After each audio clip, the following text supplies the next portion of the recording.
नमस्कार।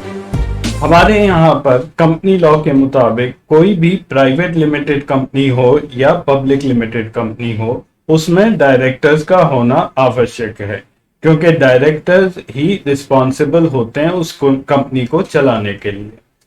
जो हमारे यहाँ पे पब्लिक सेक्टर एंटरप्राइजेज हैं, उसमें भी डायरेक्टर्स होते हैं।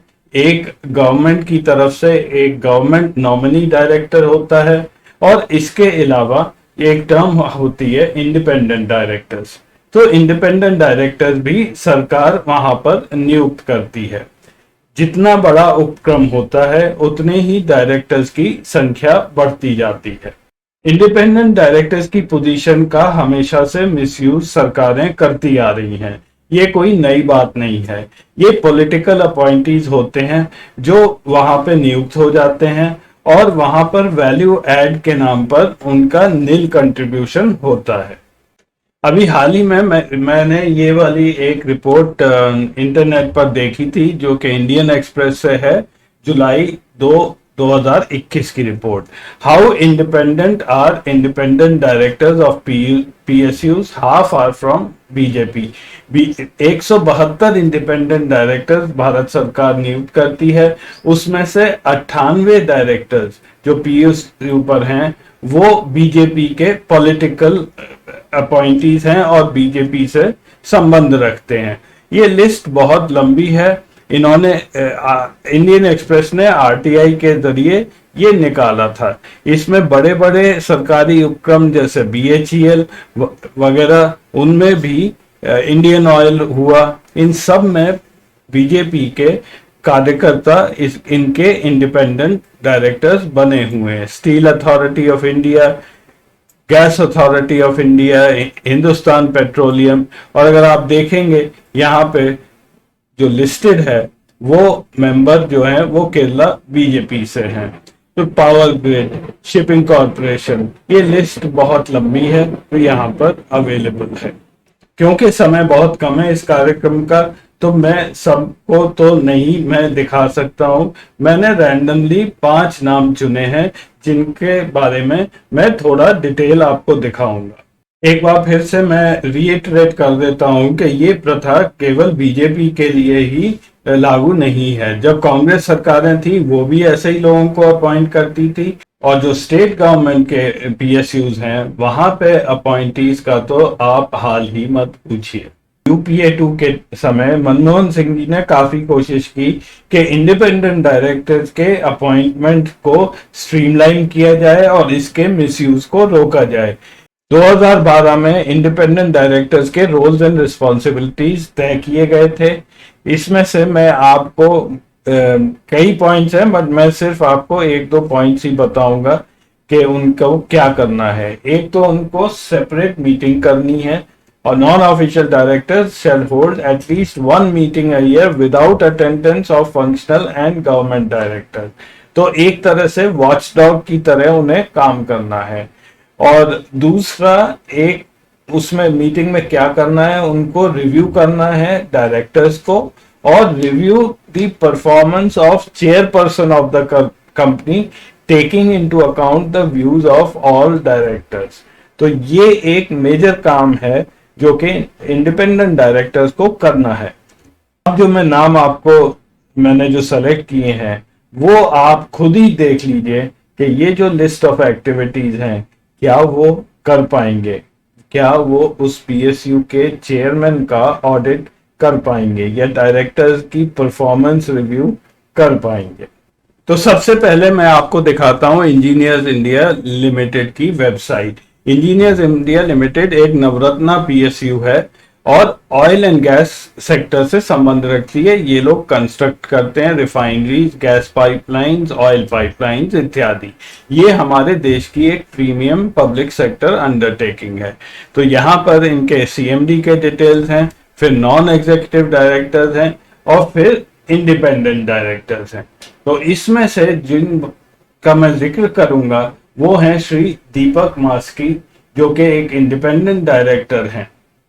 दीपक मास्के EIL को मैंने गूगल पर सर्च किया तो सबसे ऊपर उनकी प्रोफाइल लिंक्डइन पर नजर आई। इसमें जाने पर वहां पे वो अपने को independent director of engineers India limited का टाइटल उन्होंने दिया हुआ है और इस पोजीशन पर वो नवंबर 2021 से नियुक्त हैं। इसके अलावा उन्होंने वो स्टेट इंचार्ज हैं बीजेपी आईटी सेल के छत्तीसगढ़ के।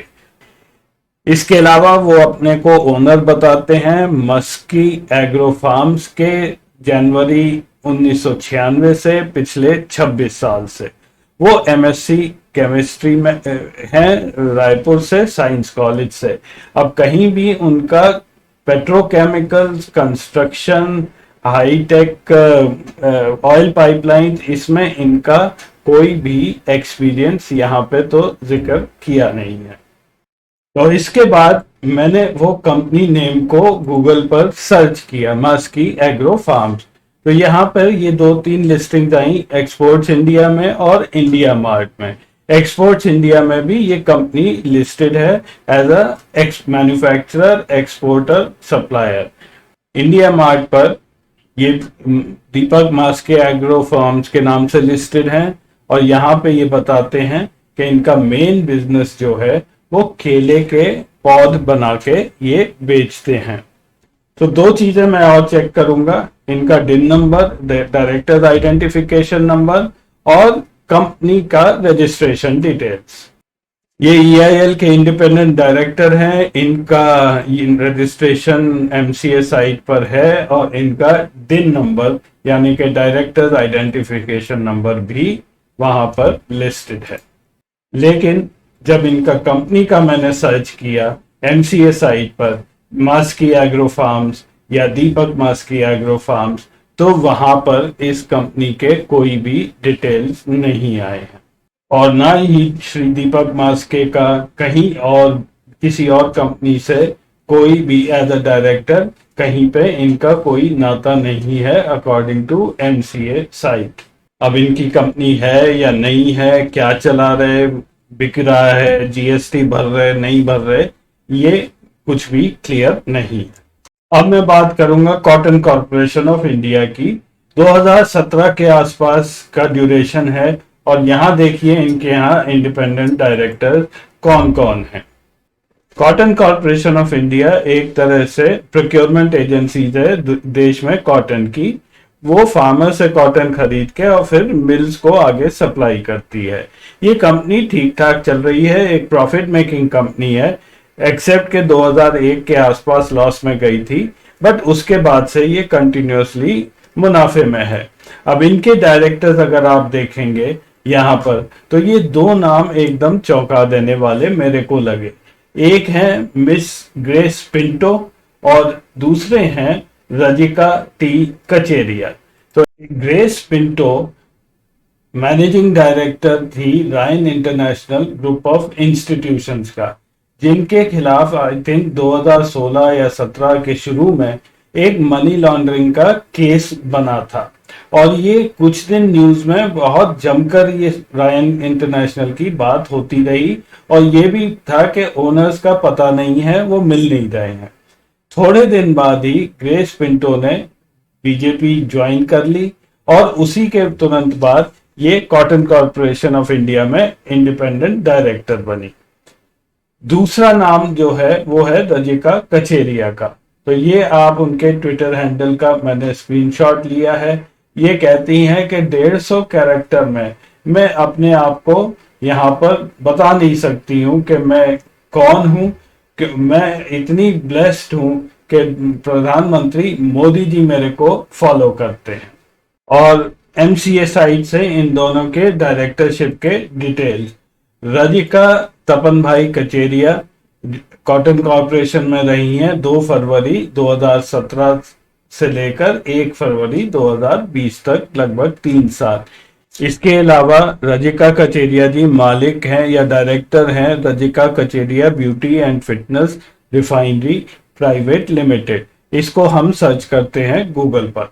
तो जब ये नाम मैंने गूगल पर डाला तो वाकई में ये एक ऑर्गेनाइजेशन है, रजिका Kacheria beauty and fitness refinery.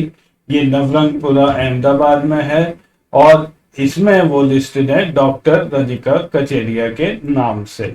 और अगर फोटोज पे आप क्लिक करें तो यहाँ पर एक ही फोटो है, तो ये कोई वेलनेस या ब्यूटी पार्लर जैसा एक ऑर्गेनाइजेशन लगता है, लेकिन इसका संबंध अब कॉटन कॉरपोरेशन से क्या है, ये समझ के मेरी बाहर है।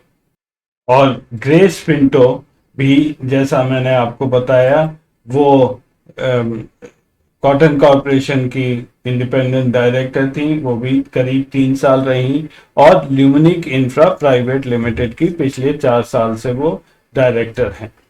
तो एक इंडिपेंडेंट डायरेक्टर एक ब्यूटी एंड वेलनेस सेंटर चलाती हैं, और दूसरी डायरेक्टर जो हैं वो एक स्कूल चलाती थी और अब इंफ्रा में है।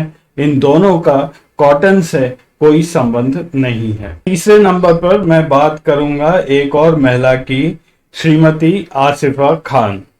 आसिफा खान जो हैं वो HPCL यानी कि हिंदुस्तान पेट्रोलियम कॉरपोरेशन के बोर्ड पर इंडिपेंडेंट डायरेक्टर रह चुकी हैं। ये पोस्ट ग्रेजुएट हैं अंग्रेजी में, लिटरेचर में, और एक अध्यापिका थी। अब इनके जो रिसर्च इंटरेस्ट हैं वो है bio processing and biotechnics, chemical engineering and process technology. अब ये बड़े ताज्जुब की बात है कि एक अंग्रेजी लिटरेचर की महिला जो कि अध्यापक रह चुकी हैं, उनका इंटरेस्ट ऐसी चीज में है जो अच्छे अच्छे इंजीनियर लोग भी नहीं समझ सकते हैं। आसिफा खान की राजनीतिक हिस्ट्री, वो पहले कांग्रेस में थी और महिला कांग्रेस की कन्वीनर थी। उनको कहते हैं कि अहमद पटेल जो सोनिया गांधी के पॉलिटिकल सेक्रेटरी थे, वो उनको पॉलिटिक्स में लेके आए थे, और जब उन्होंने बीजेपी ज्वाइन कर लिया तब वो कहती हैं, मैंने बीजेपी केवल मोदी जी की वजह से मैंने ज्वाइन किया। हर गुजराती महिला अब सुरक्षित फील करती है गुजरात में, और वो मोदी जी से बहुत प्रभावित हैं। चौथे नंबर पे मैं बात करूंगा एयर इंडिया के इंडिपेंडेंट डायरेक्टर्स की। तो ये चेहरा तो आपको जाना पहचाना सा ही लगेगा, सैयद जफर इस्लाम। ये टीवी पर अक्सर आते हैं, बीजेपी के स्पोक्समैन हैं आजकल। ये रह चुके हैं एयर इंडिया के इंडिपेंडेंट डायरेक्टर 3 साल के लिए, 31 मई 2017 से 31 मई 2020 तक। सैयद जफर इस्लाम जो है वो भारतीय जनता पार्टी से हैं। वो पढ़े लिखे हैं, BA MFC MEP Ranchi university, Aligarh Muslim university, और उसके बाद IIM अहमदाबाद से। तो इनका एयर इंडिया में डायरेक्टर बनना कोई खास ऑब्जेक्शनेबल बात नहीं है, शायद ये थोड़ी बहुत वैल्यू ऐड करेंगे ही। इसके अलावा ये काफी विदेश भी घूम चुके हैं, कई देशों में जा चुके हैं। मैं बात करूंगा एक और एयर इंडिया के डायरेक्टर की। ये लिस्ट मैंने एयर इंडिया की वेबसाइट से ली है। यहाँ पे एक और इंडिपेंडेंट डायरेक्टर हैं, श्रीमती दागुबती पुरंदेश्वरी। ये एनटी रामाराव की लड़की हैं। ये 2014 तक कांग्रेस में थी, तब मंत्री भी रह चुकी थी, और बाद में इन्होंने बीजेपी ज्वाइन की है। अगर आप वेबसाइट पर इनके डिटेल्स देखेंगे तो यहाँ पे ये सारे इनके डिटेल, ये बैचलर ऑफ आर्ट हैं और कुचिपुड़ी डांस में ये काफी सदी हुई हैं।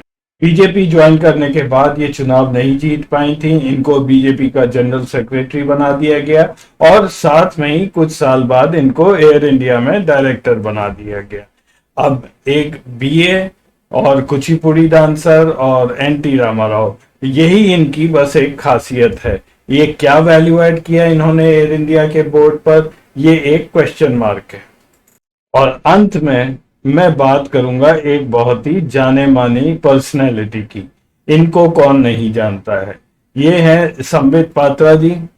ये ONGC के डायरेक्टर रह चुके हैं 28 अक्टूबर 2017 से करीब 1.5 साल के लिए, मार्च 2019 तक। इसके बाद ये चुनाव लड़े, वहां पे फिर से ये चुनाव हार गए, लेकिन इनकी पार्टी इनकी देखरेख में लगी हुई है। आजकल ये ITDC के डायरेक्टर हैं। ये ITDC वही है जो डिसइन्वेस्टमेंट की जिसके बाद चल रही है। अब ये वहां पे क्या कंट्रीब्यूट कर रहे हैं इसका अभी तक कोई पता नहीं है। पेशे से ये डॉक्टर हैं, ये मेडिकल एमएस भी इन्होंने किया हुआ है, ये संबलपुर उड़ीसा से आते हैं। देखने के लिए धन्यवाद, फिर मिलेंगे अगले हफ्ते। नमस्कार।